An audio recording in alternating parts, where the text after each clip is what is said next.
In this module, we will discuss the key research design decisions for quantitative study, sampling strategies, and data collection methods.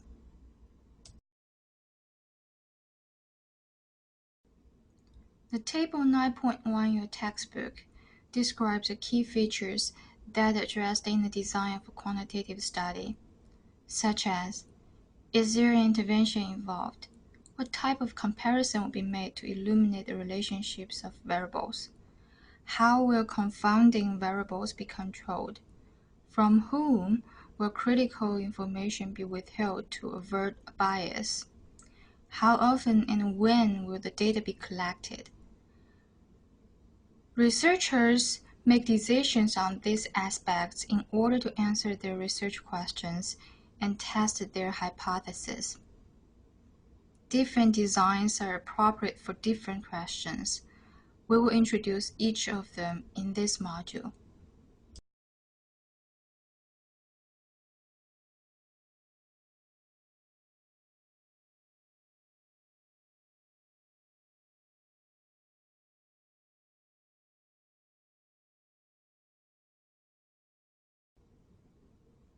Based on if there's an intervention, quantitative designs could be experimental or non-experimental. The difference between quasi-experimental design and true experimental design is a quasi-experimental design involves a controlled trial without randomization. What is control and what is randomization? We will introduce these concepts in the next slide.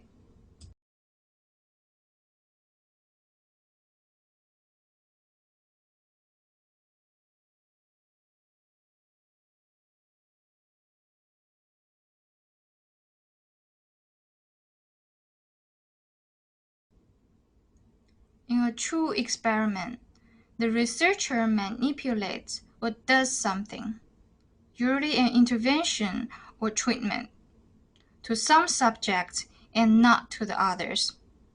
For example, a researcher randomized nursing home residents to an intervention of fall prevention or to a Eurocare. In order to truly test the effectiveness of the intervention, it must be designed with sufficient intensity and duration that effects can be shown. Also, the intervention needs to be described in formal protocols that stipulate exactly what treatment is. A detailed operational guideline would be expected. For example, in your last week reading, the quantitative researcher explained a training intervention for improving children's safety behavior into details, including the content, who and how, and where to implement the training intervention. Importantly, attention must be paid to intervention fidelity, another term we introduce here. That is, whether the treatment as planned was actually delivered. So what factors could affect the intervention delivery? For example, the interventionist may not follow the procedure in the protocol and do it their own way. We said experimental design is controlled trial. What does that mean? The control is a comparison element of PICO equation, represents the control group counterfactual. The control group counterfactual could be the no treatment or normal procedures, a placebo such as a sham drug, or an alternative intervention. Randomization is a key for differentiating the true experimental design and quasi-experimental design. It is the action or process of assigning subjects to treatment conditions or control group in a random manner. The purpose of the random assignment is to allow each participant an equal chance of being included in interventional or control groups. So the groups are comparable with respect to biologic, psychological, and social traits, which all of these could contribute to the systematic bias. Easy to understand. Systematic bias is other attributes or factors other than the intervention that may affect outcomes. When there is no systematic bias, the group differences on outcomes can be inferred as being caused by the intervention.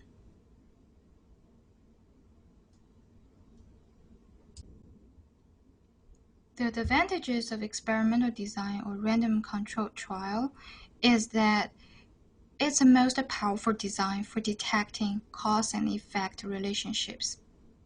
However, the disadvantage is it's often not feasible or ethical. For example, you may not assign people to smoke.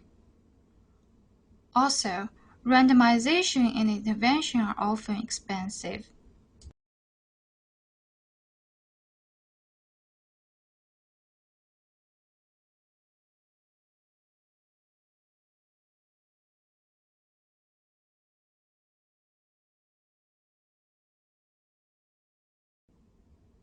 Earlier, we talked about many quantitative research questions about cause and effect.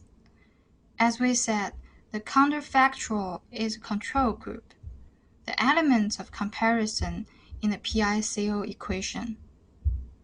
The counterfactual measures what would have happened to participants in the absence of the intervention. Research questions that seek to illuminate causal relationships need to be addressed with appropriate designs. Three key criteria for causality including the cause must occur before the effect, which is the direction of influence we talked about in last module. There must be a demonstrated empirical relationship between the cause and effect. And importantly, the relationship cannot be explained by a third variable. Here we introduce a concept, confounder, or confounding variable, which is a third variable or real cause related to both the presumed cause and effect. For example, remember the example of ice cream, swimming, and hot weather?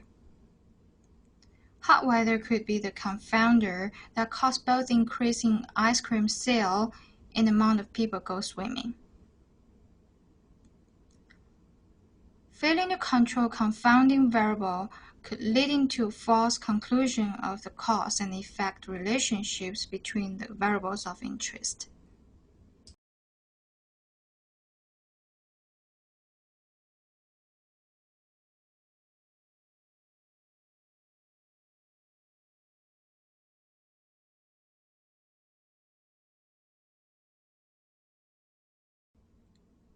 So how do researchers control the confounding variables and ensure a focus on the variables that researchers are interested in? Two broad categories of confounders need to be controlled.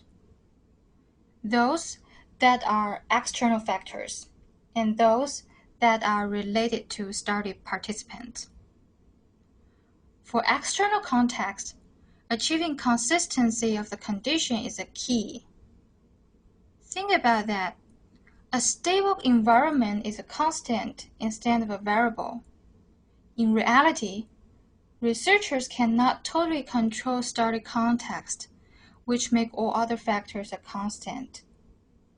However, the better they can do, the more confidently they can conclude that the outcomes reflect the effect of intervention and not the external factors. Many things they can do. Researchers could standardize communications to participants, prepare formal scripts to inform participants about the study purpose and the methods. And intervention studies, researchers develop formal intervention protocols and pay attention to intervention fidelity.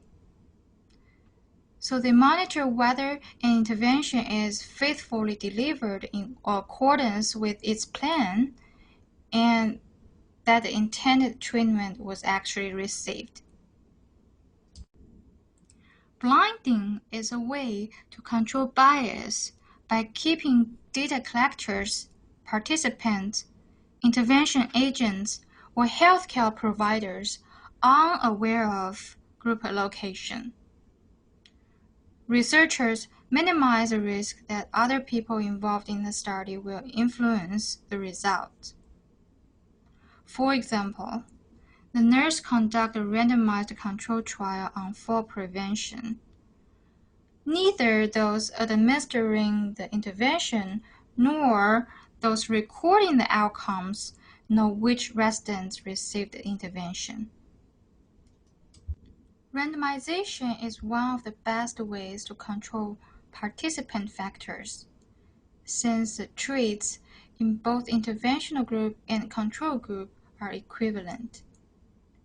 We will also introduce other control strategies such as sampling and statistical techniques later.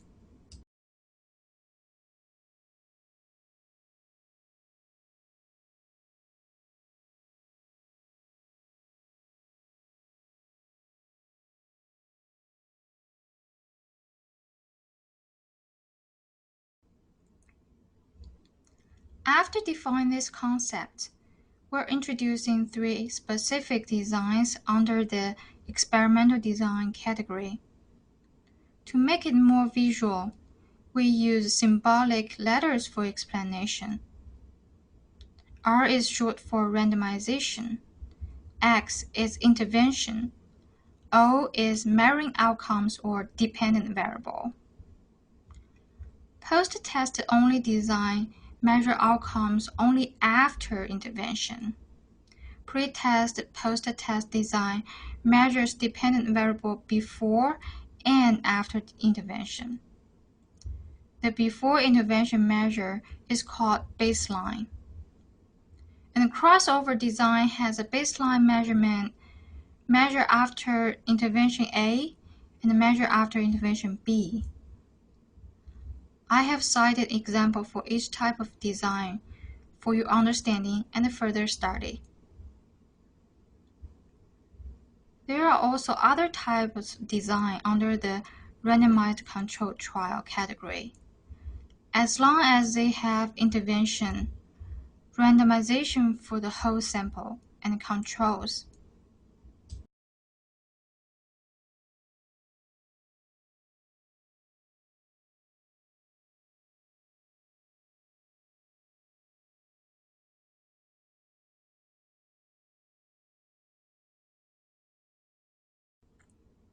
We said a quasi-experimental design is one that looks a bit like experimental design, that has intervention but lacks a key ingredient, random assignment. Two main categories of quasi-experimental design include non-equivalent control group and within subjects designs. Group designs is probably the most common used quasi-experimental design. It requires an intervention group and a comparison group.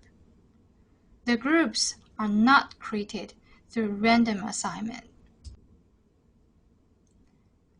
A within subjects design refers to a study design where two or more measures are obtained from a single group of subjects before and after intervention.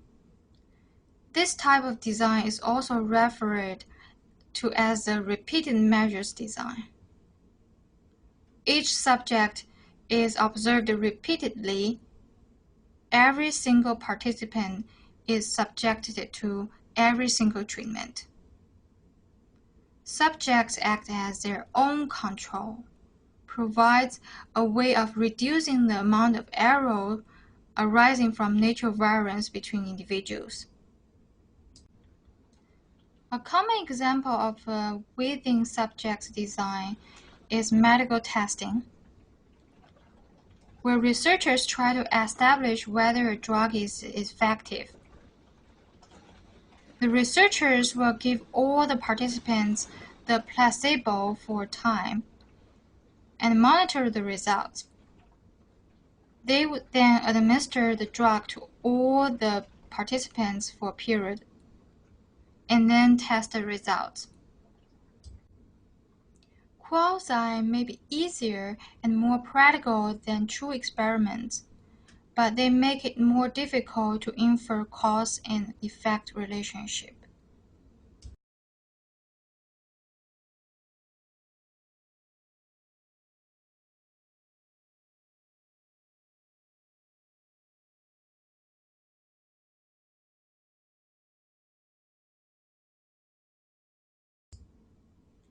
Not all independent variables of interest to researchers can be experimentally manipulated.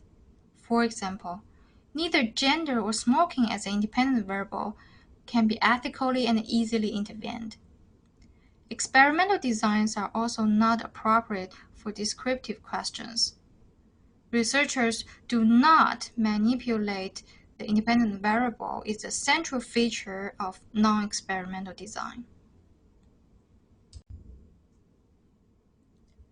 The major disadvantage of non-experimental design is they do not yield persuasive evidence for causal inferences. This is not a problem when the aim of the study is description, but correlation studies, which are non-experimental, are often undertaken to discover causes. Non-experimental studies play a big role in nursing research because many interesting problems do not lend themselves to intervention. And non-experimental research can offer an efficient way to collect large amounts of data about the problem.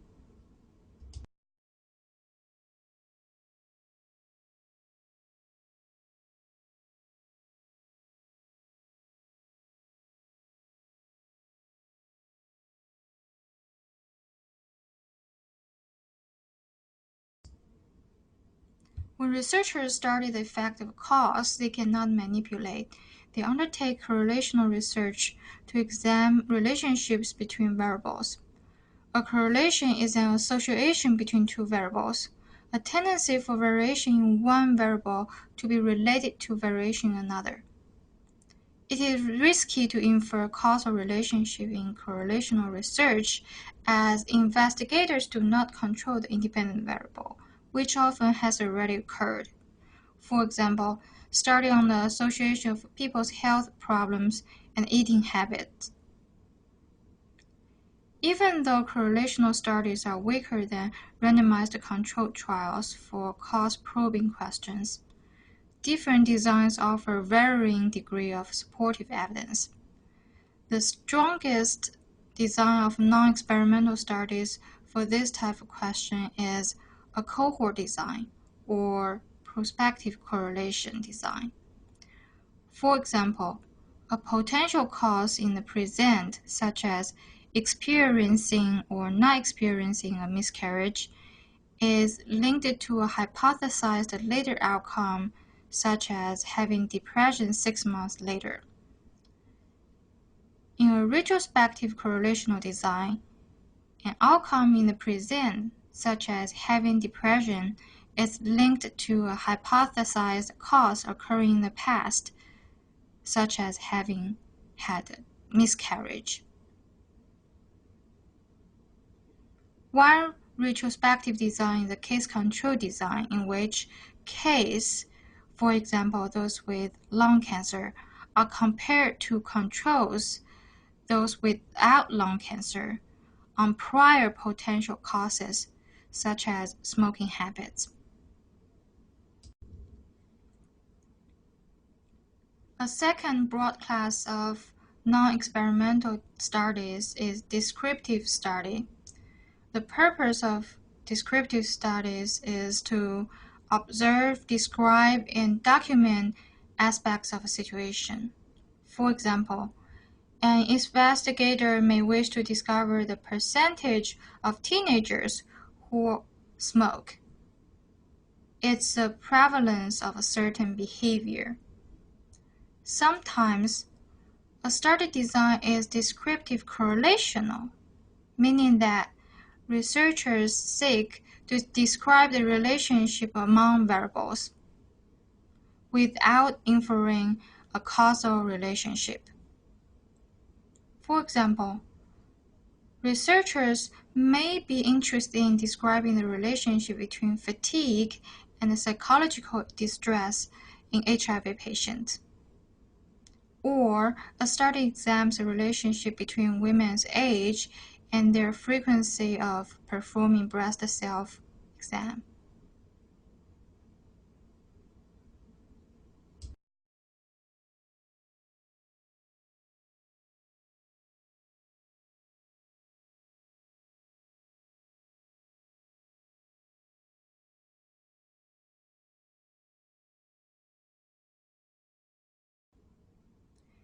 Take the following examples as practice.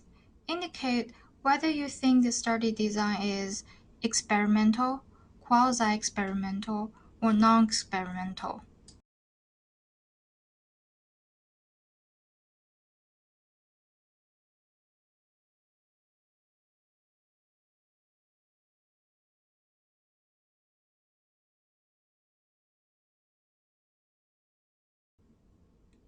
We said population is an entire group of interest.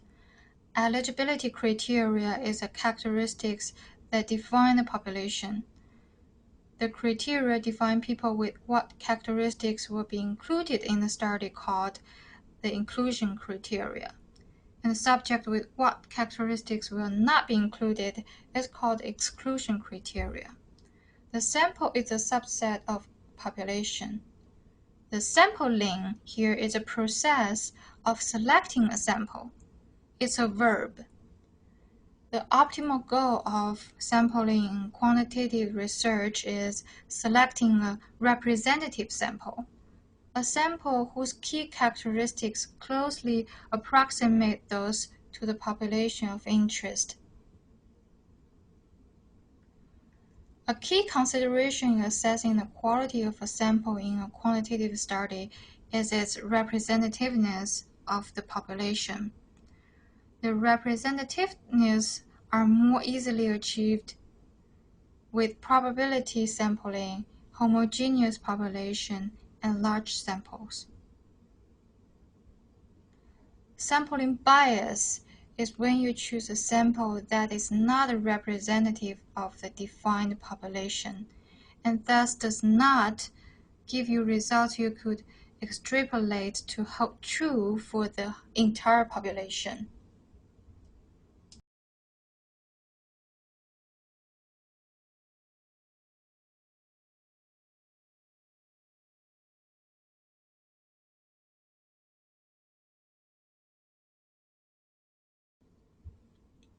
Sample size is the number of study participants in the final sample. Sample size adequacy is a key determinant of sample quality in quantitative research. How many participants are needed in the sample can and should be estimated through power analysis. The risk of getting it wrong increases when samples are too small. I cited the sampling design section of an article we discussed previously, and see how researchers specify and elaborate the criteria for selecting subject to their sample. What do you think the sample size here would be?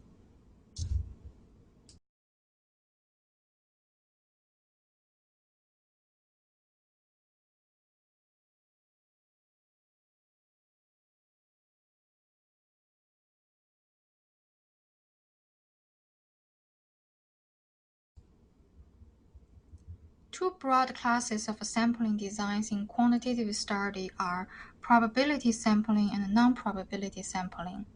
The difference between them is if the selection of the elements by random or non-random.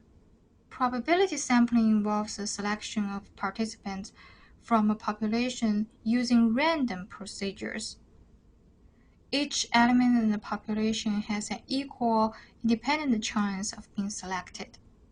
So the probability of selecting a very atypical sample through random sampling is low and decreases as sample size increases. There are different ways to operate the random procedure. For example, the machine wants to randomly sample 250 students, or students from the large university's population. Machine could have a list of all the students' ID or other specific number associated with each student. We call this a sampling frame. A random number generator software or random number tables then can be used to pick up 250 students randomly. Other probability sampling methods, including stratified random sampling, systematical sampling, which you can get more information from the textbook. Non-probability sampling uses non-random method. Every subject does not have an equal chance to be included. Non-probability sampling is less likely than probability sampling to produce representative samples. One of the reasons could be the sampling frame may not be available. For example, the study on the pregnant women with severe preeclampsia, it would be more practical to recruit all people from an accessible population over a specific time interval. This is called consecutive sampling, one method of non-probability sampling.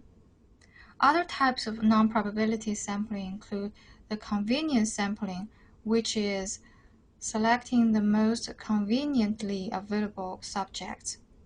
Quota sampling selects a calculated number of subjects needed from each stratum. Or a purposive sampling, that is, researchers handpick the best cases for the research purpose. What you need to pay attention is the word random. Random selection should not be confused with random assignment, which the randomization is a signature of a randomized control trial we talked earlier. Random assignment to different treatment conditions has no bearing on how participants in a randomized control trial were selected. There are two examples on the right side. Indicate whether you think the sampling design of each is non-probability or probability.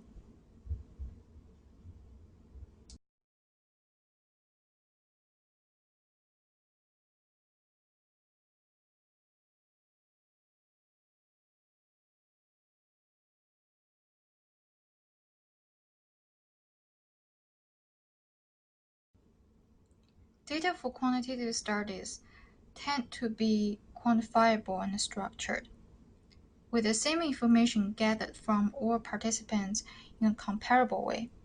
Quantitative researchers generally strive for methods that are objective as possible.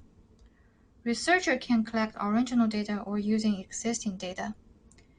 Existing records, for example, is an important data source for nurse researchers.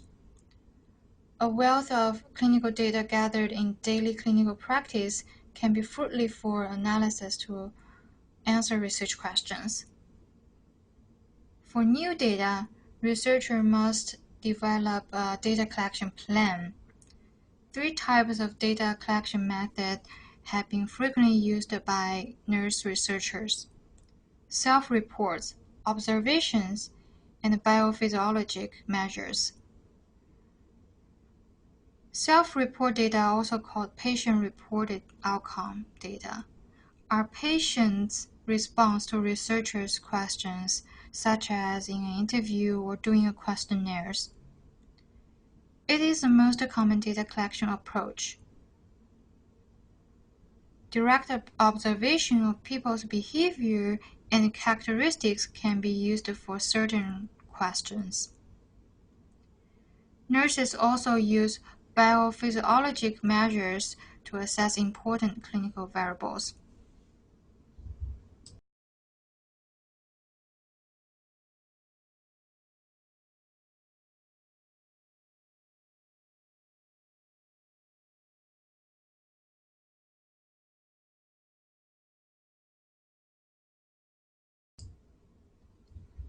Researchers seek to enhance the quality of the measures in their study.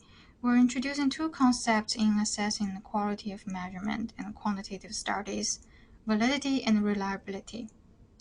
Validity is the degree to which an instrument measures what it is supposed to measure. For example, when develop a scale to measure self-efficacy, researchers want to make sure the content or items of the scale adequately capture the construct of self-efficacy. We call it construct validity. And studies are trying to establish a causal relationship. Internal validity is the approximate truth about inferences regarding cause-effect. Remember we talked about confounders. There may be lots of reasons other than the intervention why the outcomes may be improved or symptoms may reduce.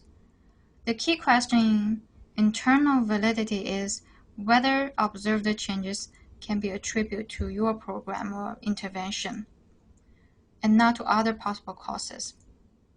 External validity is related to generalizing. It is the degree to which the conclusions in your study would hold for other persons in other places and in other time. Recall the term we discussed earlier, sampling and representative sample. Because the sample is representative of the population, you can automatically generalize your results back to the population, which we refer to a good external validity. The second term is reliability. It is the consistency or repeatability of your measures. We have multiple ways to estimate reliability. For test-retest reliability, we administer the same test to the same people on two different occasions. For example, the researcher used self-efficacy scale measure 50 patients, and then measure the same people again, use the same scale a week later. The score of the two occasions were compared. Correlation is the estimate of test-retest reliability, which tells how much agreement the two measures have. The higher the correlation is, the better the consistency is. Whenever you use humans as a part of your measurement procedure, you may worry whether the observers are being consistent in their observations. Inter-rater reliability means the agreement between observers measuring the same subject. You can compare the scores obtained by different observers and calculate the percentage of agreement between the raters. In internal consistency reliability, we use our single measurement instrument administered to a group of people on one occasion to estimate the reliability. We're looking at how consistency the results are for different items for the same construct within the method.